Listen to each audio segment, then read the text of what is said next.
नमस्कार, आपण पाहता हिरकणी न्यूज.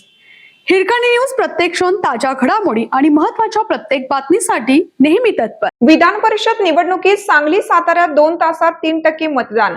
विधान परिषदेच्या सांगली सातारा स्थानिक स्वराज्य संस्था गटातील एका जागेसाठी आज सकाळपासून 12 मतदान केंद्रावर मतदान प्रक्रिया सुरू झाली असून पहिल्या 2 तासात 3% मतदान झाले. पाटणमधील केंद्रावर सर्वाधिक 21% मतदान झाले. सहलीस रवाना झालेले मतदार समूहाने मतदान केंद्रावर येणार असून त्यानंतर मतदानास गती मिळणार आहे.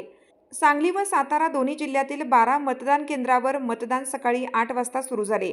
भाजपचे धैर्यशील कदम, राष्ट्रवादी काँग्रेस शरद पवार गटाचे अभयसिंह जगताप आणि अपक्ष किशोर धुमाळ यांच्यात तिरंगी लढत होत असून 895 मतदार मतदानाचा हक्क बजावणार आहेत.